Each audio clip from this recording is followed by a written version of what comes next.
اعوذ باللہ من الشیطان الرجیم بسم اللہ الرحمن الرحیم ان الشرک لظلم عظیم۔ سامعین، متحدہ عرب امارات میں ہونے والے ایک ایسے ایونٹ، ایک ایسے افتتاح کی یہ داستان ہے جس نے پوری دنیا کے مسلمانوں کو دہلا کر رکھ دیا۔ متحدہ عرب امارات کے صدر شیخ محمد بن زید النہیان نے بذات خود اس افتتاح کی تقریب میں حصہ لیا۔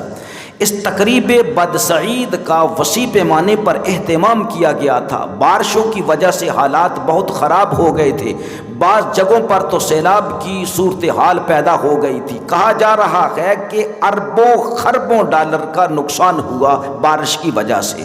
سکولز میں چھٹی کا اعلان کر دیا گیا۔ باقی اداروں کو بھی حکم جاری کیا گیا کہ ملازمین سے گھروں میں سے ہی کام کروایا جائے تاکہ ناگہانی صورتحال سے بچا جا سکے۔ شدید بارشیں، طوفان، زلزلے اللہ رب العزت کی ناراضگی کو ظاہر کرتے ہیں۔ یہ طوفانی صورتحال اس افتتاح سے 2-3 دن پہلے نظر آئی، لیکن عرب امارات کے جو سلاطین ہیں ان کو یہ سوچ بھی نہ آئی کہ کہیں اللہ رب العزت ہم سے ناراضگی کا اظہار تو نہیں فرما رہا، کہیں ہم پر یہ اللہ رب العزت کا عذاب تو نہیں آ رہا۔ سامعین، اس منحوس تقریب، یہ تقریب کیا تھی؟ یہ ایک افتتاح تھا۔ یہ کس چیز کا افتتاح تھا؟ دوستو، یہی تو قیامت کی بہت بڑی نشانی تھی جو عرب امارات میں پوری ہو گئی۔ 14 فروری 2024 کو مسلمانوں کا ازلی و ابدی دشمن، بین الاقوامی غنڈہ، لاکھوں مسلمانوں کا قاتل، ہندوستان کا وزیر اعظم نریندر مودی متحدہ امارات کے دورے پر تھا۔ نریندر مودی نے 14 فروری 2024 کو BAPS ہندو نامی مندر کا افتتاح کیا۔ کہاں؟ عرب امارات میں۔ انڈین سفیر کے مطابق ہمارے وزیر اعظم نریندر مودی اور عرب امارات کے صدر شیخ محمد بن زید النہیان کے وژن اور ان کی رہنمائی میں یہ پروان چڑھا ہے یہ رشتہ رواداری۔ افتتاح سے پہلے 8 ماہ میں یہ چوتھا دورہ تھا نریندر مودی کا متحدہ عرب امارات کا، اور افتتاح بھی تھا ایک بہت بڑے مندر کا۔ عرب کی سرزمین، وہ سرزمین جو نبیوں کی سرزمین ہے، اس پر شرک کا بہت بڑا اڈا قائم کر دیا، بلکہ اس کے لیے زمین بھی ساری خود گفٹ کی۔ مندر کی ساری زمین 27 ایکڑ یہ عرب امارات کی طرف سے گفٹ کے طور پر پیش کی گئی۔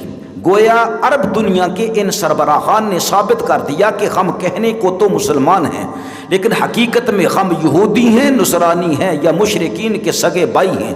محمد بن زید نے اس تقریب شرک میں اور تقریب بدسعید میں حصہ لے کر ثابت کر دیا کہ ہم اللہ اللہ بھی کہتے ہیں اور رام رام بھی کہتے ہیں۔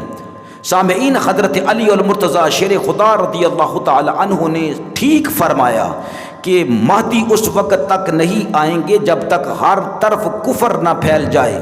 ایک اور روایت سے پتہ چلتا ہے کہ مسلمان جو ہیں وہ مشرکین کے ساتھ مل جائیں گے اور شرک میں ان کے ساتھی بن جائیں گے۔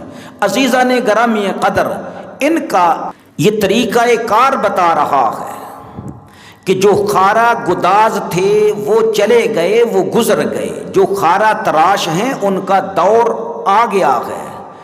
جو ابراہیمی وارث تھے وہ گزر گئے ہیں، اب آزر جو ہیں وہ آ گئے ہیں۔ بت شکن چلے گئے ہیں، بتوں کو تراشنے والوں کا دورہ ہے۔ آزر کا پیشہ خارا تراشی، کار خلیلاں خارا گدازی۔ ایک وقت آنے والا ہے کہ رسول اللہ صلی اللہ علیہ وسلم کا شہزادہ مہدی آئے گا۔ یہ عرب لیگ نے جو شرک کیا ہے اور کروایا ہے، اس شرک کا خاتمہ کرے گا اور انشاءاللہ عرب کی ساری زمین پر، بلکہ روئے زمین پر توحید کا پرچم جو ہے وہ بلند فرما دے گا۔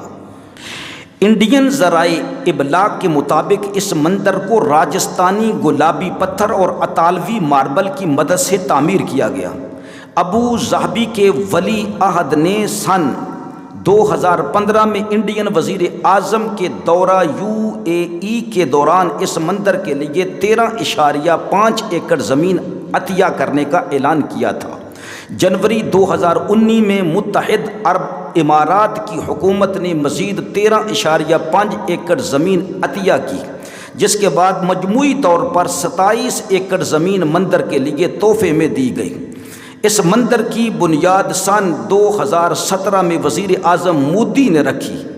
مندر کے 7 مینار متحدہ عرب امارات کے 7 عمارتوں کی علامت ہیں، یعنی قیامت والے دن یہ واضح کر دیں گے یہ مندر کے 7 مینار کہ یا اللہ مجھے تعمیر کروانے والے یہ 7 عرب امارات یعنی 7 ممالک عربی تھے۔ اس مندر کی عمارت میں مہمان خانہ، عبادت گاہ یعنی پوجا پاٹ، باغ اور دیگر ادبی جگہیں بنائی گئی ہیں۔ زمین کی حرکت، درجہ حرارت، دیگر عوام کی جانچ پڑتال کے لیے اس عمارت میں 100 کے قریب سینسر نصب کیے گئے ہیں۔ مندر پر آنے والی لاگت کا تخمینہ 400 ملین درہم لگایا گیا۔ تو یہ ہے ان عرب شاہان کی کرتوت، جو واضح طور پر قیامت کی نشانیوں میں سے ایک نشانی ہے۔ اس پر انشاءاللہ تعالی ہم ڈیٹیل سے گفتگو کرتے رہیں گے، اور کئی ہمارے ایپیسوڈز جو ہیں نا وہ انشاءاللہ تعالی اسی موضوع پر آئیں گے۔ آج اسی پر اکتفا کرتے ہیں۔ اللہ رب العزت ہمیں شرک کی بیماری سے بچنے کی توفیق نصیب فرمائے۔